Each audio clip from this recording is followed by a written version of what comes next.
Good evening, everyone. Welcome to For Life India webcast this evening, and thank you everyone for joining this webcast. I'm sure this is going to be a very interesting session today, and thanks everyone for taking out time. To proceed, I would like to invite our General Manager India, Mr. Shishir Jha, to take the proceedings. Over to you, Shishir sir. Thank you, Nagesh. And thank you everyone for joining us this evening. I hope all of you are safe and I hope all of you are staying at your home. Because the time today is very unique and special. I'm sure none of us have ever experienced this kind of a lifestyle, which we have been doing for last 15, 20 days. Uh, this has posed a challenge not only for our company, challenge for all of us, where the basic thing is how we sustain ourselves. And when I look at this one part of the coin, which is the challenge, I also know that there is another part, and that is the opportunity. Because what I have been observing is when we closed down, there were few markets last month which we had not closed down, which we were still able to operate. And in some of those markets, there has been a growth of 200% or more. And that is telling me that the world is looking at immunity in a very different way now. With my limited knowledge of supplements, what I know is we have been talking about multivitamins, we have been talking about general supplements all this while. But this situation has made people aware of the fact that immunity is the topmost thing that we should take care of. And in sales, what we say is if there is a need, what you have to do is provide a solution. So this situation has created a need for us. This situation has created an opportunity for us. And I know when we start our operations in a full-fledged manner, because as I speak to you, all our offices are open, but we are only able to do pickup orders for now because courier agencies are not able to operate. So we are not able to home deliver products to you. But all our offices except Mumbai, because Mumbai we are in a corporate office and the entire building is closed, we have been able to open all our offices and we are operating all our offices. And I'm sure once we start home deliveries and this thing settle down, your business will multiply provided we are doing all the right things. From the company perspective, I'm sure you are on our Facebook page and you're seeing something special which is happening for last 1 week.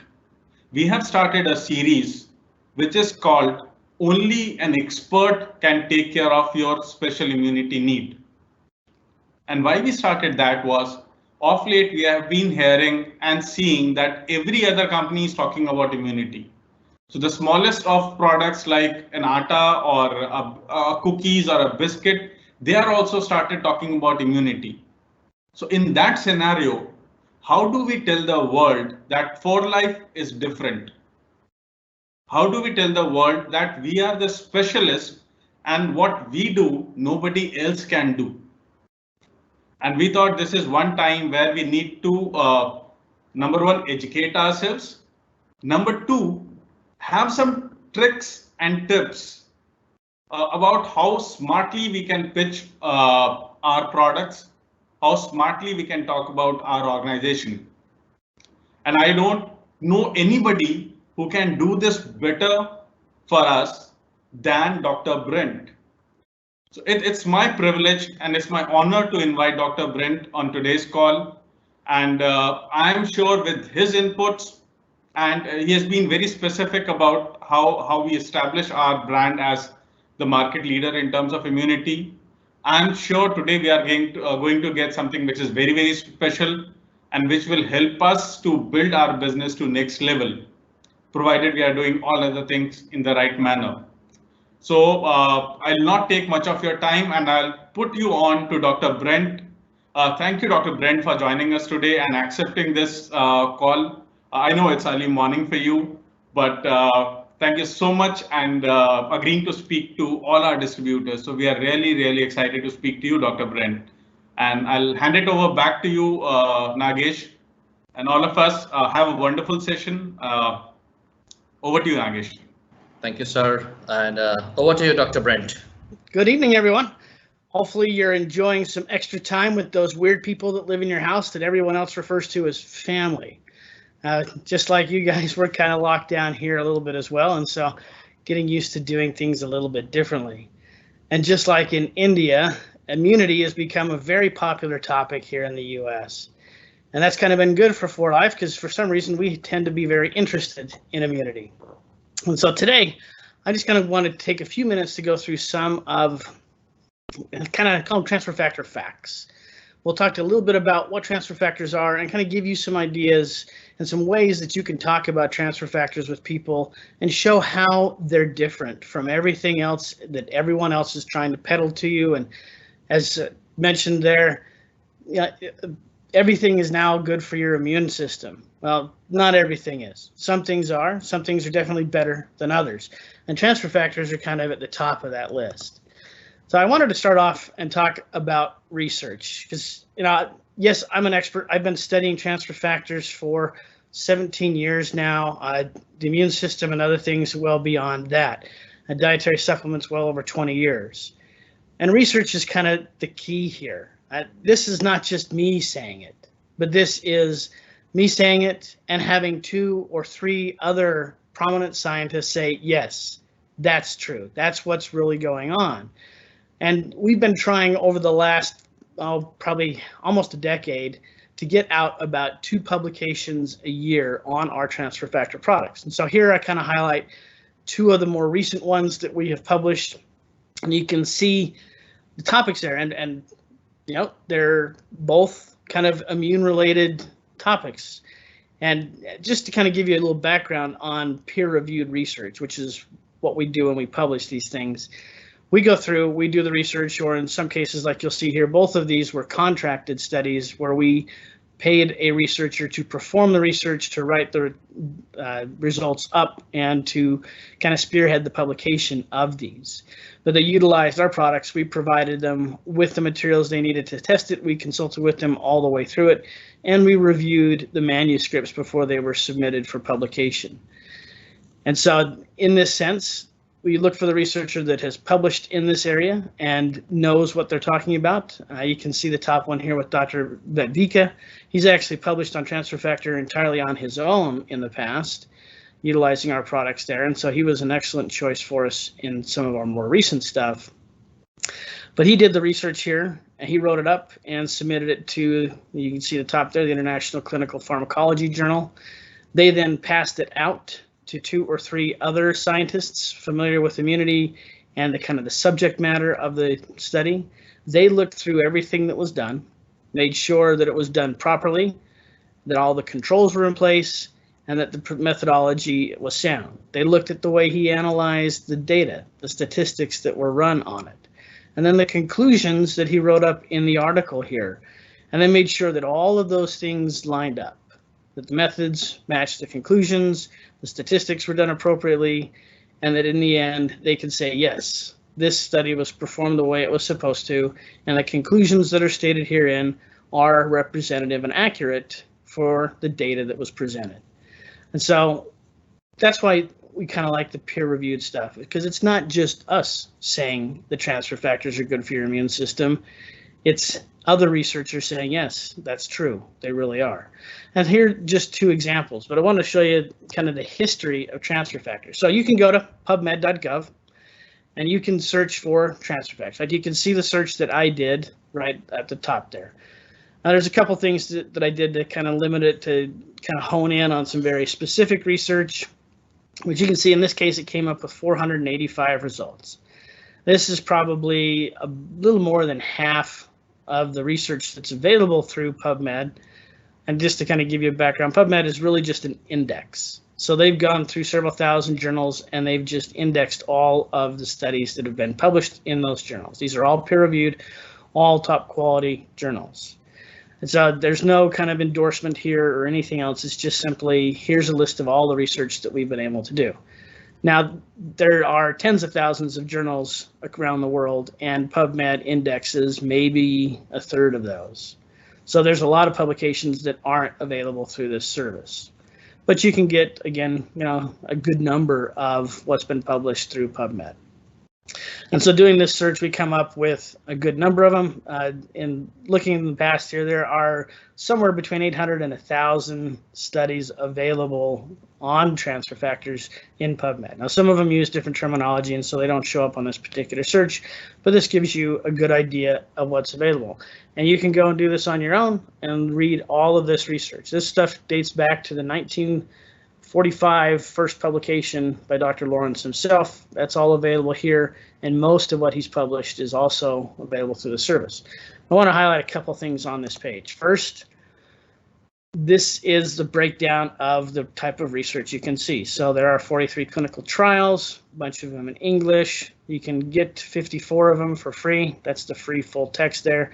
And you can see how it's broken down between humans and animals and review articles. Right? Review articles are where scientists take dozens, sometimes hundreds of studies and summarize them all in one article. It's a great way to get a quick idea on a subject matter and then look at what references were cited and dig deeper in depending on what you're interested in.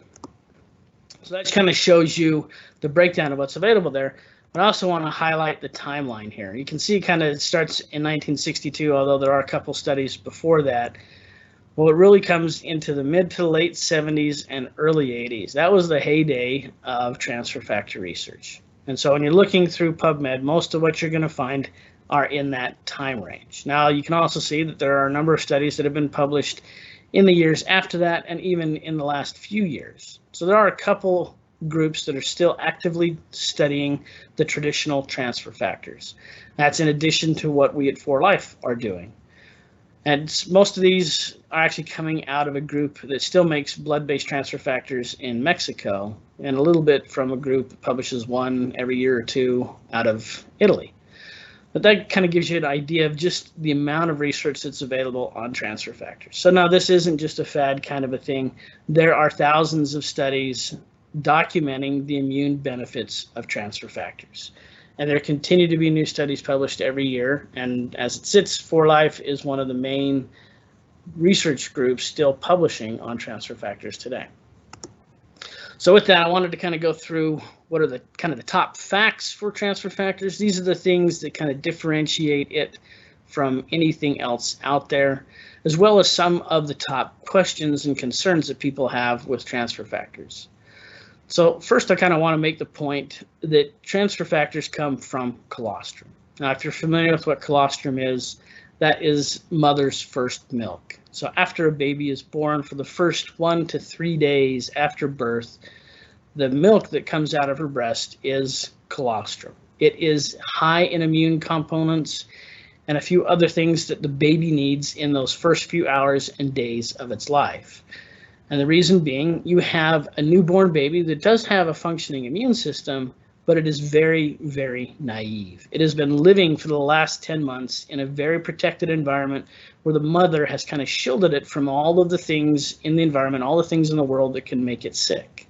Now, suddenly, within an hour or so, it is thrust out into this environment and now has to, for the most part, fend for itself.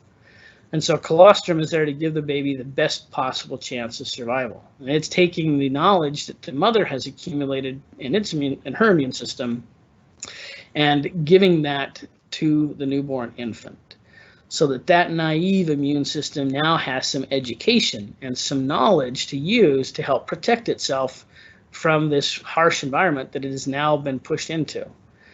And this is the same for all mammals. If you are familiar with the dairy industry, which is where we get our colostrum, if they don't give the newborn calf the colostrum within those first few hours of birth, there's a good chance that it's not going to survive more than a week. Now, they've invested a lot of time and money in that calf, and it's to their best interest that it survive.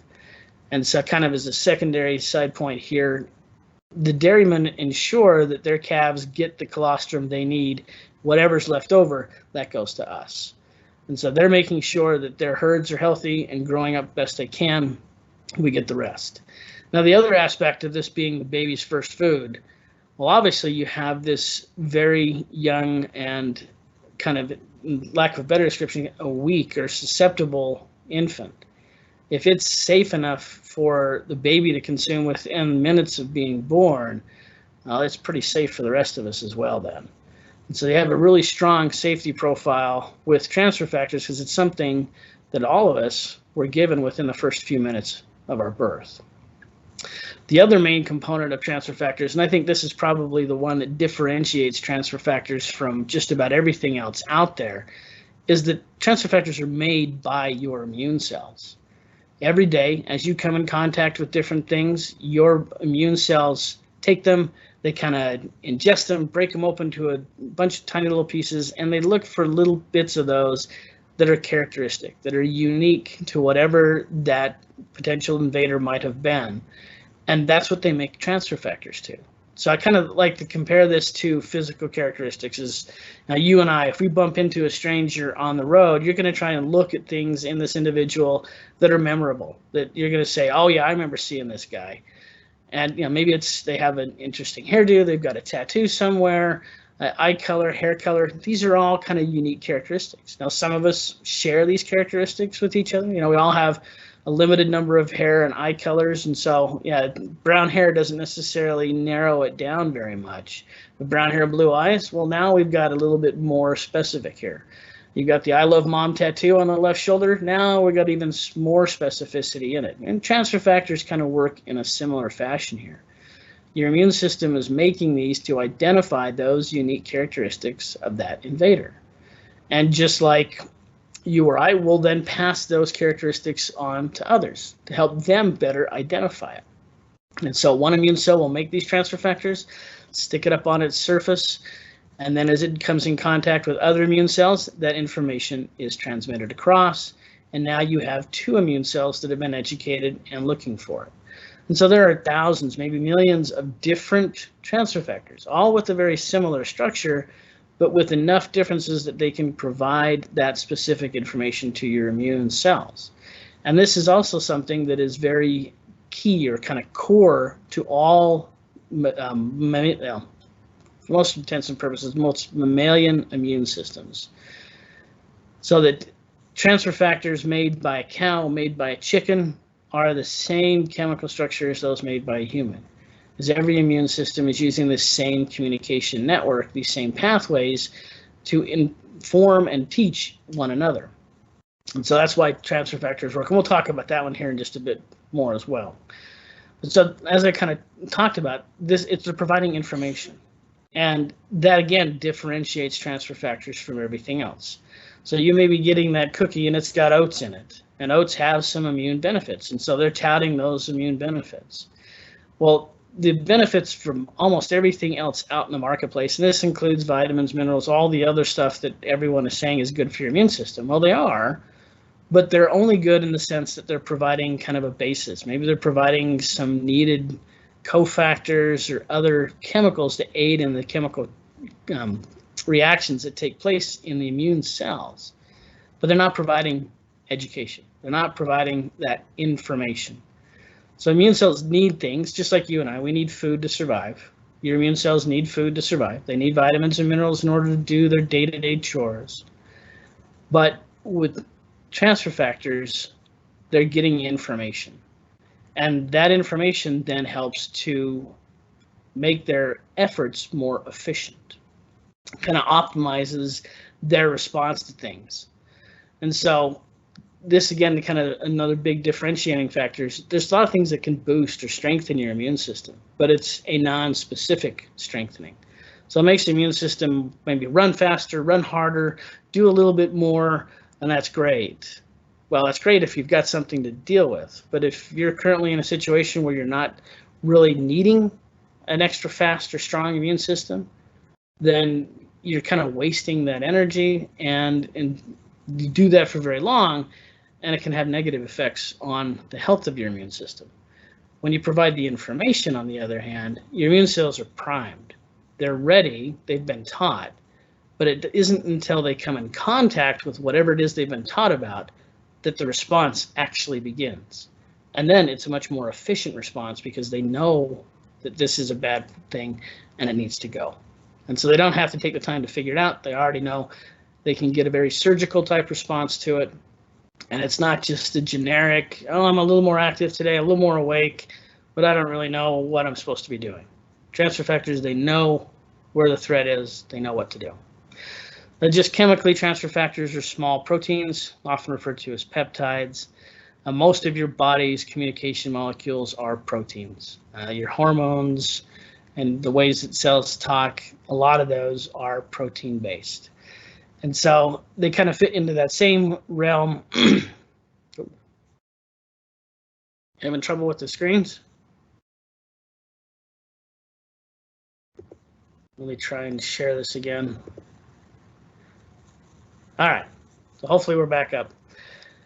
And then the other aspect of it is your immune cells use several dozen compounds as part of their communication. Some of them are just simple attractants, meaning attract other immune cells to the area. Others are stimulants. Others are there to calm things down. These chemicals are there for a few minutes, a few hours. They're not meant to stay around for a long time, and they're not meant to go throughout the entire body. Transfer factors are part of that network.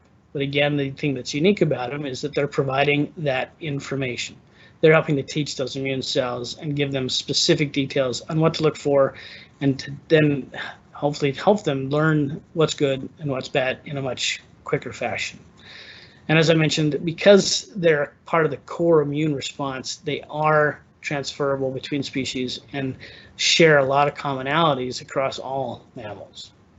So that's kind of your top facts. Those are the things that help you differentiate transfer factors from everything else out there that everyone else is trying to sell as an immune support thing. So let's talk about some of the concerns that people might have about transfer factors. Well, it's a protein. And when you eat proteins, your stomach and enzymes in your pancreas, they break those down. And so taking transfer factors orally will have no effect. I get this one a fair bit of the time. And in most cases, they'd be right. There's a lot of things that your body will break down in the stomach, a lot of proteins. Probably the best example in this case would be insulin. That's why it has to be injected. There's no oral insulin pill because your stomach does digest the insulin protein, and it no longer is active once it makes it through the stomach. Well, transfer factors, as you remember, are part of colostrum, baby's first food. The baby doesn't get these by injection, it gets them orally from the mother's milk. And so they have been designed from the beginning to survive the digestive process. Now, a baby's digestion is not the same as yours or mine. We're a little bit harsher as we get older, and the baby's one is still kind of more gentle on the things that it consumes, and the gut is a little more open to absorption on some things. Nonetheless, in the research that's been done on transfer factors, and we go back to my kind of second slide there and talking about PubMed, there are studies there that show that taken injected or orally, the effect of transfer factors is the same. So something in nature has encapsulated these compounds in a way that they survive the digestive process, both through the harsh acid environment of your stomach and through the digestive enzymes produced by your pancreas. So they're designed to survive digestion because that's the way that they're provided in that first hours of life. So what if you have an allergy to milk or eggs? Well, that is a good question. These do come from milk and eggs, and while we do go through some separation and filtration processes with these in order to remove most of the allergenic proteins, it's not a perfect 100% separation. So there is the potential for some allergenic proteins and other things to make it through the processing that both the milk or the colostrum and the eggs go through. And so people that have milk and egg allergies should probably avoid transfer factor products. There's definitely different levels of allergy, and if it's something that these people want to try, they should do so after talking with their doctor and start off with very small doses and work with their doctor on what's the best way that they can add transfer factors into their diet. But for the most part, we discourage people with these allergies from taking it just because we want to be extra cautious in those situations. We kind of already talked about this next one. How can you get something from a cow or chicken and expect it to work?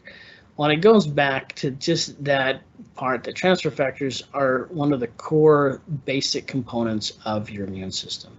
And every mammal has very similar immune system in general. There are some differences between animals and whatnot. And as you know, you can't take an organ from a pig and give it to a human and expect it to work.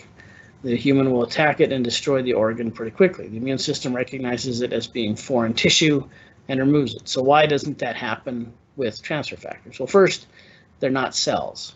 These are proteins, and they are part of that communication network within your immune cells. And so it's just one of those very basic, very core parts of the immune system. And so it doesn't really matter. And the research again here shows that you can take them from a rat, give it to a cow, take it from a cow, give it to a rat, human, and the activity level is the same. So let me talk about how does this differ from whatever their favorite ingredient or their favorite product is. And I kind of already addressed this one a little bit. That last slide kind of gives you the 5 main ways the transfer factors are different from everything else. Most everything else is providing a generic kind of benefit, whether it's a foodstuff or a nutrient that your immune cells need and that they have to have in order to function well. It doesn't have that education component.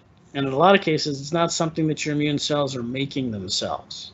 Those are kind of the 2 big ones. And so you can look at, no matter what it is, yes, they may have some benefits for your immune system, but it's not the same as transfer factors. They're just not providing that kind of core immune support or that specificity, that information that your immune cells need. A lot of people wonder when and how they should take transfer factors. Really, it's kind of up to you. We've done studies and looking at it. If you take them every day, if you do a few days on, a few days off, if you do it for 6 months and then stop, how long does the effect last? You take it in the morning, you take it in the evening, you take it with meals. We looked at all these different things, and by and large, it doesn't really matter. An empty stomach or with food, we get the same level of apparent absorption, the same level of activity. Morning and night doesn't seem to make a difference. Excuse me. The on again, off again side of things is a little bit up for debate. We've done some studies on both of them. And again, the results seem to be very comparable between the 2. And so it kind of depends on what works best for your schedule. Kind of what I like to tell people in this case is whichever way is going to help you take it the most often and most regularly, that's probably the best way to do it. And beyond that, it doesn't really seem to matter much. And then how long does transfer factor last? Does it degrade and break down? Do I have to consume it within a couple months? All that. Transfer factors, as you can see from the first point here, and being able to survive digestion, they've been packaged in a way that they're pretty well protected. And so far we have, I think we're up to 8 or 9 years now in looking at the stability in controlled conditions, and it's still good. Over time, you may see some change in the color of the powder. They may kind of tend to darken and kind of shrink a little bit, but in our testing, it still retains its activity. And so right now, I think we're labeling most of our products with 2 to 3 years of shelf life, depending on everything that's in it. But transfer factors are stable well beyond that.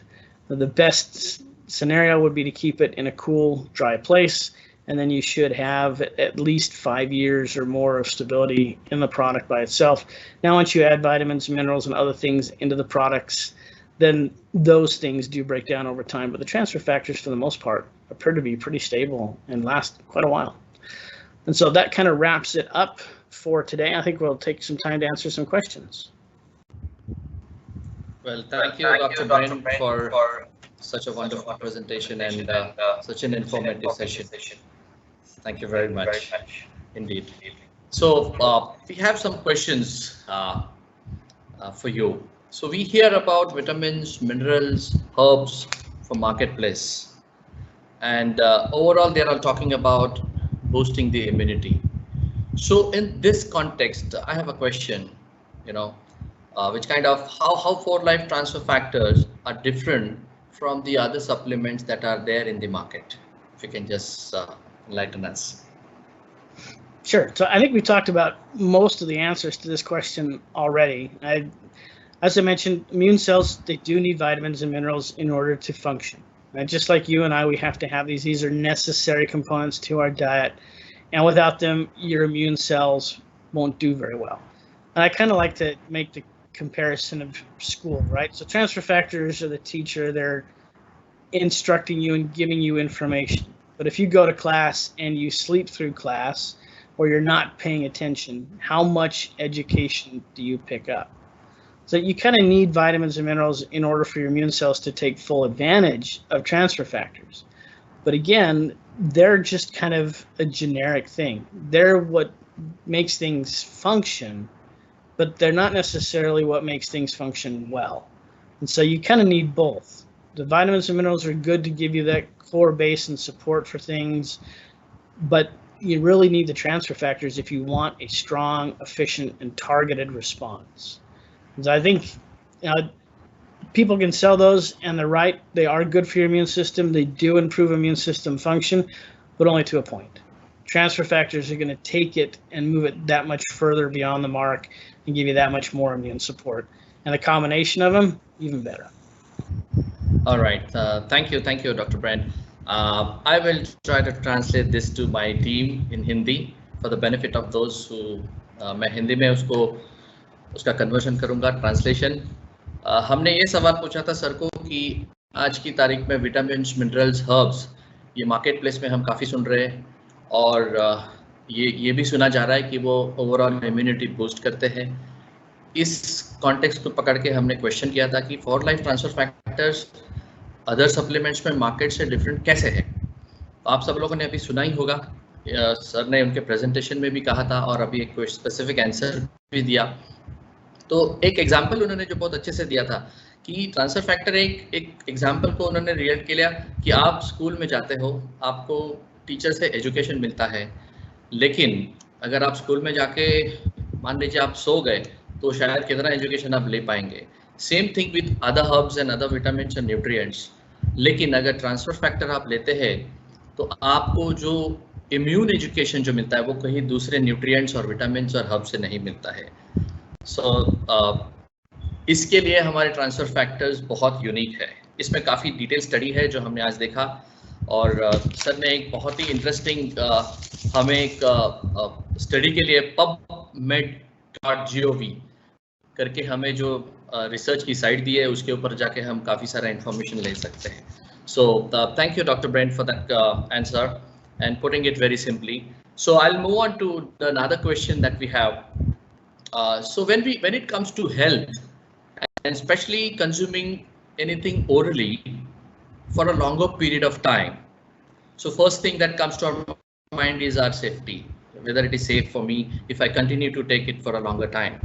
So from that context, I have a question, which is how safe are the transfer factors from perspective of consuming it for a longer period of time? And secondly, should one take them at a specific time gap? Should they take a gap and restart it again? So please, if you can guide us on that. Sure. So kind of as we talked about in the presentation, long-term use has shown no negative effects. I've been with For Life now almost 17 years, and I've taken them every day that entire time. And it's done wonders for me and my family in keeping us healthy and safe. That's certainly something that I'm going to continue to take for the next several months as we go through this whole issue with the world now. And as I mentioned, there are some people that believe you can take them for a few months and then a few months off. And in some cases, for some things, that works better. For transfer factors, from our experience, it doesn't seem to make much difference. Whether you take them every day all year long, or if you do 6 months on, 6 months off, not as much. Although 6 months off, probably not a good idea. Based on our experience, after somewhere between 30 to 90 days, there's a measurable change or a decrease in immune response after taking transfer factors. So there's a little bit of a carryover after you stop taking it for maybe a few months, but then at some point, and usually definitely by the 6 month time frame, you're probably back down to wherever you were before, and you're not having any additional benefit with the transfer factors you took. So if you're going to do the on again, off again thing, it probably no more than 3 months off and before you go back. But again, there's really no reason to do that. You never know what you're going to come in contact with and who you're going to bump into. Me personally, I stick with having something there every day to make sure that no matter what I come in contact with, I've got the best chance of maintaining my health. And then, as we kind of talked, it doesn't really matter time of day or with or without food. Those transfer factors still seem to be absorbed at about the same rate and have the same level of effectiveness regardless of when or with what you take them. Well, that's fantastic. So thank you very much for that again simplified answer. And I'll just translate this to my field for the benefit of those who are in Hindi. तो हमने sir को ये question पूछा था कि जब health की बात आती है और कुछ चीज़ हमें ओरली कंज्यूम करनी है for a longer period of time, काफ़ी लंबे समय तक कुछ चीज़ हमें लेनी है, तो हम पहला सवाल हमें करते हैं कि क्या ये हमारे लिए सेफ है हेल्थ के लिए। तो उसको नज़र रखते हुए हमने क्वेश्चन पूछा था कि ट्रांसफर फैक्टर्स कितने सेफ है और कितनी समय तक लिए जा सकते हैं, और अगर लंबे समय तक ले जा सकते हैं तो उससे क्या हमें कुछ एक टाइम गैप लेना चाहिए, उसके बाद वापस स्टार्ट करना चाहिए। डॉक्टर सर ने हमें ये जवाब दिया जो हमने एक सिंपल लैंग्वेज में बताना चाहूँगा कि उन्होंने 17 साल से वो और उनकी फैमिली 17 ईयर्स उनकी फैमिली और वो ट्रांसफर फैक्टर्स ले रहे हैं। तो इससे बड़ा मुझे नहीं लगता कोई बेटर टेस्टिमनी हो सकता है। और डॉक्टर साहब ने और एक चीज़ भी कही कि उसमें कोई उनको एक रीज़न नहीं है कि कोई उसको स्टॉप क्यों करे, क्योंकि जैसे उन्होंने कहा कि आप कोई समय पे किसको मिल रहे हो या किस चीज़ से आप टकरा रहे हो, क्या थ्रेट आपके बॉडी में आ रहा है, क्या हो सकता है आपको, इसके बारे में आपको अंदाजा नहीं है। लेकिन अगर आप ट्रांसफर फैक्टर रेगुलर रहते हो तो I think it can take care of lot of things. So thank you, Dr. Brent, for that wonderful answer once again. I have a couple more questions for you, and so I'll move on to the next question. So in today's world and the typical lifestyle that people are having, people are getting health conscious. People are concerned about health. They really worry about their health. They want to do a lot of things. They want to do exercise. They want to, look good and fit, and also, they want to supplement their health. So what is your advice to someone who is healthy, is already healthy, is health conscious, and but who has also heard about transfer factors but not yet started taking the transfer factors? So what would be your advice to that person? I think recent events are probably the best example for this one, in that you never know what you're going to come in contact with. And nowadays, with everybody traveling around the world and the amount of contact you have from just about every country in any country, you really have no idea. You could be going to the grocery store as normal and come in contact with somebody who just came from halfway around the world and brought with them all sorts of other things. And yes, you're healthy today and you're doing well, you exercise, you eat right, and you have a strong immune system, you may be fine, but you never know. And there's just so many uncertainties with it that, like for me personally, I like having that extra level of protection and just making sure that, I am exercising, I am eating well, and I'm taking transfer factor so that I can maintain that health. So no matter what I come in contact with, I've got the best chance of keeping the health that I've worked so hard to obtain. All right, so that's wonderful, and yes, we agree with you, Doctor, for that wonderful piece of advice. So doctor साहब को हमने ये सवाल पूछा था कि आज की जो लाइफस्टाइल है हमारी और टुडेज वर्ल्ड जो चीज़ें हो रही है और हमारी जो लाइफस्टाइल है, उसको लेके आज बहुत सारे लोग जो है वो हेल्थ कॉन्शियस बने हैं, खुद के बारे में सोचते हैं, खुद के फिटनेस के बारे में सोचते हैं, एक्सरसाइज के बारे में सोचते हैं, अच्छे फूड के बारे में सोचते हैं। तो हमने ये सवाल कहा था सर को कि आपका ऐसे आदमी को जो ऑलरेडी हेल्दी है, फिट है, उसको क्या एडवाइस होगा? उसने ट्रांसफर फैक्टर के बारे में सुना है लेकिन अभी तक उसने ट्रांसफर फैक्टर लेना चालू नहीं किया, ही जस्ट थिंकिंग, वो सिर्फ सोच रहा है कि मैं लूँ या नहीं लूँ। तो उसके ऊपर डॉक्टर साहब ने अगेन यही हमें बताया कि going back to the previous question और दिस प्रेजेंटेशन कि आपको पता नहीं आज आप हेल्दी है लेकिन आपको कल के बारे में पता नहीं है। आज बहुत सारे लोगों को आप मिल रहे हैं, आप ट्रैवल करते हो ऑल ओवर, कुछ लोगों को मिलते हो जो ऑल ओवर वर्ल्ड ट्रैवल करके आ रहे हैं और पता नहीं कोई इन्फेक्शन शायद कैरी कर रहे हैं और आप उनसे कांटेक्ट में आ गए, या फिर आपको ऐसा कुछ इन्फेक्शन आया। तो आज जितना आप हार्डवर्क कर रहे हो, जितना मेहनत कर रहे हो, जितना आप आपके हेल्थ के लिए ख्याल रख रहे हो, फिटनेस के लिए आप जो फूड ले रहे हो, न्यूट्रिएंट्स ले रहे हो, उसके अलावा अगर आप उसके साथ ट्रांसफर फैक्टर ऐड करते हो तो I think you are safe. So that is what he said. तो दैट इज़ द एडवाइस। ये एडवाइस उन्होंने कहा नए आदमी को देने के लिए कि आप आज अगर हेल्दी हो और आपकी हमेशा के लिए हेल्थ तंदुरुस्त रखना चाहते हो और फिट रहना चाहते हो और ऐसे कोई इन्फेक्शन से बचना चाहते हो तो ट्रांसफर फैक्टर जरूर लें। सो I have another question, doctor, for you. What is your advice? This is a little more technical. What is your advice on recommending the 4Life products to the people, with organ transplants? So take an example. For example, the eye transplant, the corneal transplant. So, what is your advice on recommending our products? So our official position on anyone with any kind of tissue transplant, so that's cornea, skin grafts, even up to any kind of organ transplant, would be that they not take transfer factor products. And not that we have anything solid to suggest that there's an increased risk or anything there, but just again, as an abundance of caution. You have a time there, especially with an organ transplant, where you're taking immune suppressant medications and other things to hopefully prevent you from rejecting that.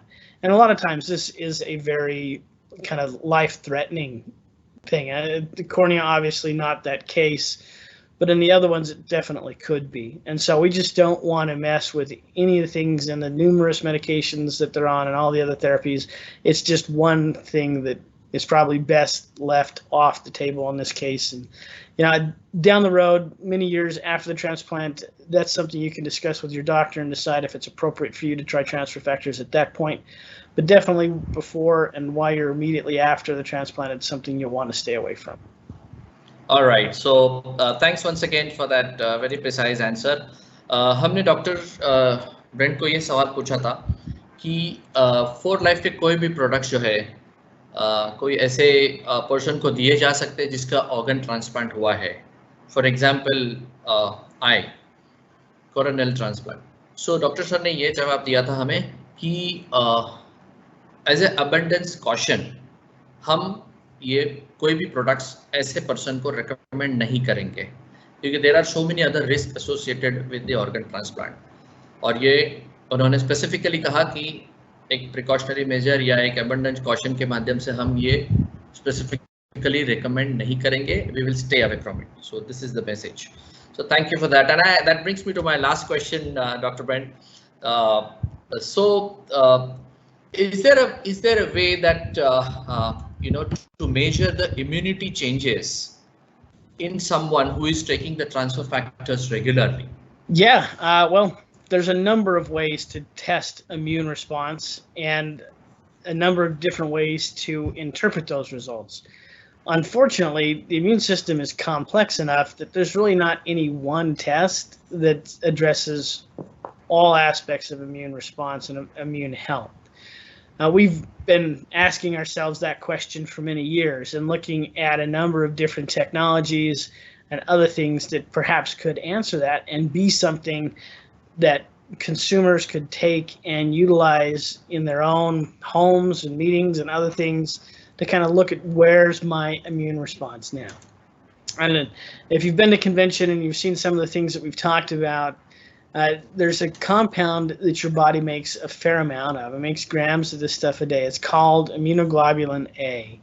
And it is an antibody essentially that your body produces and coats all of your mucous membranes. So your mouth, your nose, your eyes, your lungs, your digestive tract. It's covering all of those all day, every day. And it's really there as kind of a little bit of a barrier of sorts to kind of bind to any bacteria, viruses, fungi, whatever might come in through those openings, those exposed areas.